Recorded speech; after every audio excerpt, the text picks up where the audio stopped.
Está começando mais uma edição da Reflexão Diária da Escola Bíblica Dominical. Prepare o seu coração e permita que o Espírito Santo fale com você. Reflexão Diária. Eu, você, todos juntos na EBD.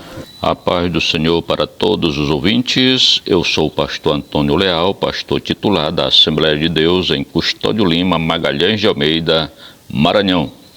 Igreja filiada à nossa CEADEMA, Convenção das Assembleias de Deus no estado do Maranhão. E eu tenho a grata satisfação de trazer mais um comentário devocional da nossa lição da Escola Bíblica Dominical, lição de número 8, para 22 de fevereiro de 2026. O tema desta lição é o Deus Espírito Santo. Estamos estudando pneumatologia nesta lição.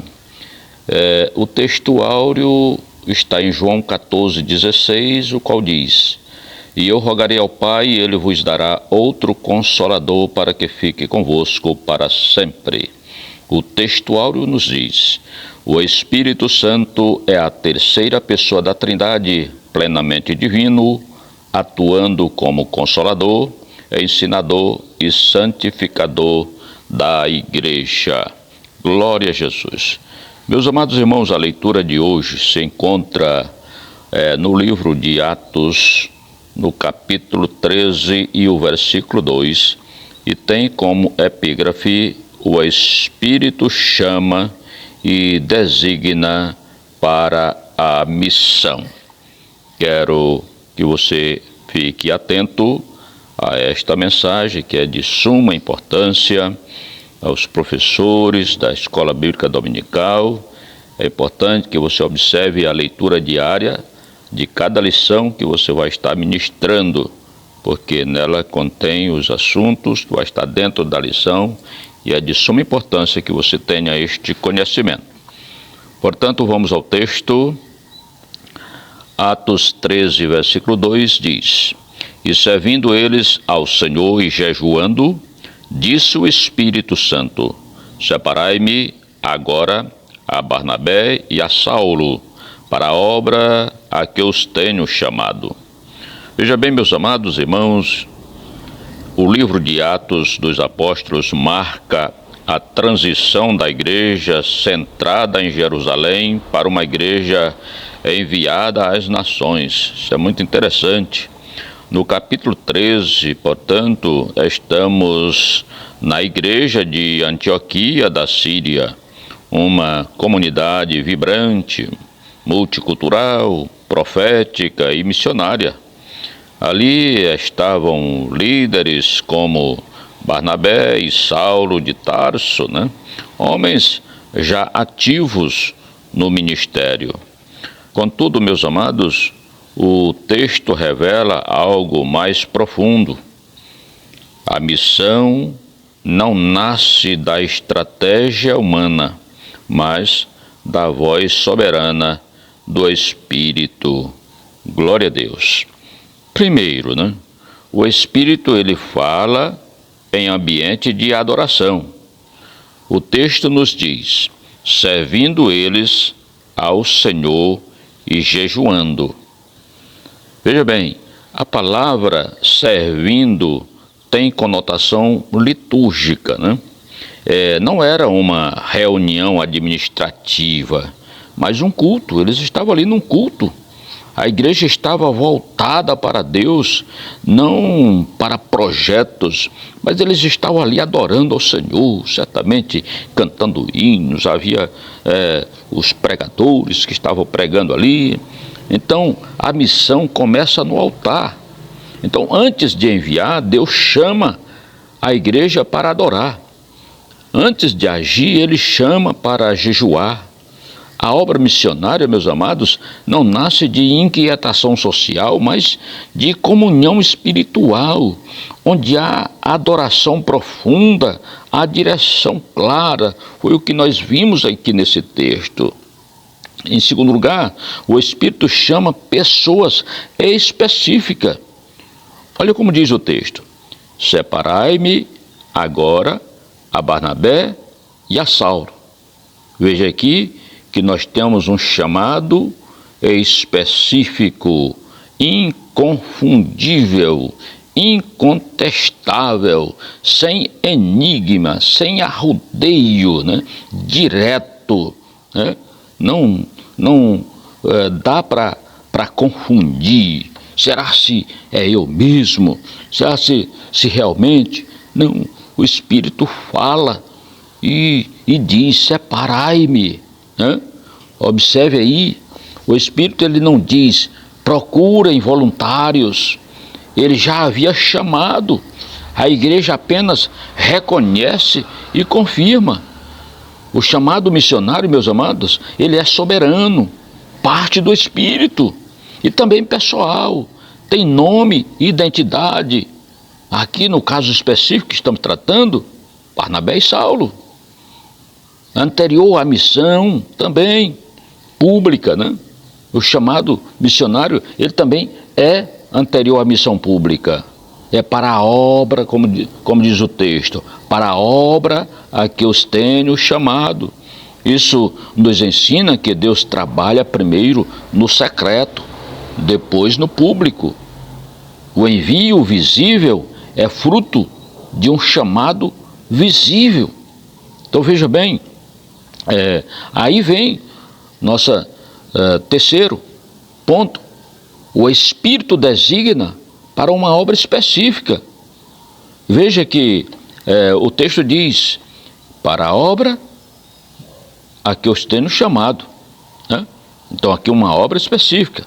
Missão não é ativismo genérico, mas é designação divina. Então Deus já havia chamado, mesmo antes de ele mandar separar, de ser escolha da igreja tomar conhecimento, Deus já tinha um chamado na vida do obreiro. E é assim que acontece. Missão, como nós já dissemos, não é ativismo genérico, mas é designação divina.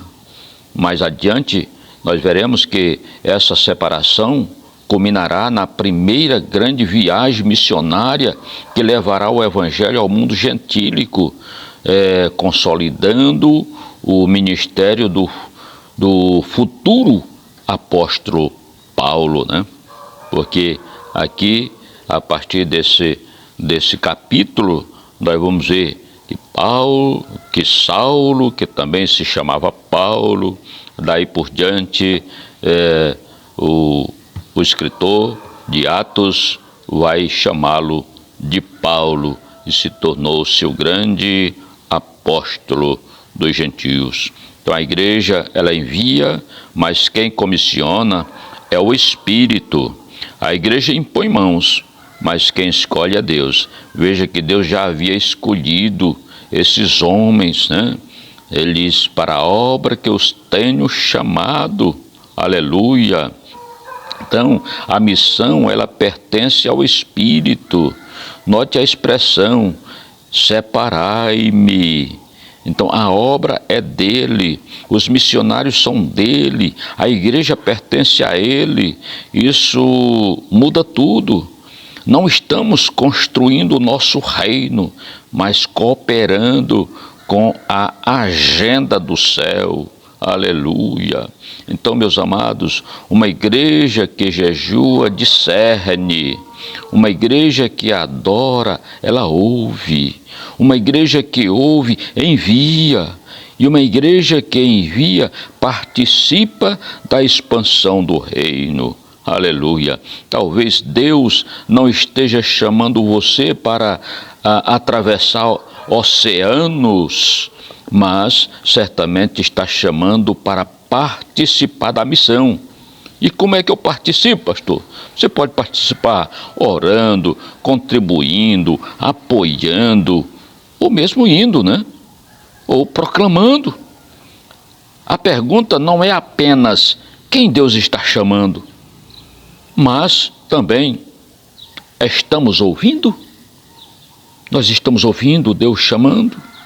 Portanto, meus amados, Atos capítulo 13, versículo 2 nos lembra que a missão é trinitária em sua origem e é espiritual em sua essência. O Espírito continua chamando, continua separando, continua enviando. Quando a igreja volta ao altar, o Espírito volta a falar. Que sejamos uma igreja sensível à voz daquele que ainda diz: separai-me. Portanto, meus amados, que Deus abençoe você, que Deus abençoe o seu ministério, que Deus abençoe o seu chamado. Deus tem um chamado para você. Talvez você ainda não descobriu, mas ele está dentro de você. Já tem um fogo aceso dentro de você. Aleluia. Portanto, oremos. Pai querido, em nome do Senhor Jesus, eu quero pedir, Senhor amado, neste momento, aqueles que estão ouvindo a Tua palavra, esta mensagem, ó Deus bendito, e o Senhor já tem chamado, mas a igreja ainda não tem percebido, ó Senhor amado, assim como Tu fizeste ali em Antioquia, Senhor amado, que assim o Senhor faça um chamado específico, inconfundível, incontestável, chamando pelo nome, fulano de tal, assim como Tu fizeste Barnabé e Saulo. Ó Deus bendito, a igreja agora não tinha dúvida ali que o Senhor estava chamando, porque o Espírito Santo mandou separá-los por nome. Ó Deus, que assim também aconteça em nossos dias, um chamado específico e inconfundível, ó Pai. Deus Santo, em nome de Jesus, é que nós te oramos e por fé nós te agradecemos. A graça de nosso Senhor Jesus Cristo e o amor de Deus, nosso Pai, e a comunhão do Espírito Santo seja com todos nós, hoje e para todos sempre. Amém. E muito obrigado por nos ouvir até aqui. Que Deus abençoe sua família, que Deus abençoe sua vida, seu ministério, que o Espírito do Senhor esteja sobre você. Amém. E até o próximo, se Deus quiser. Encerramos mais um momento especial da nossa reflexão diária EBD. Que a palavra de hoje continue ecoando no seu coração.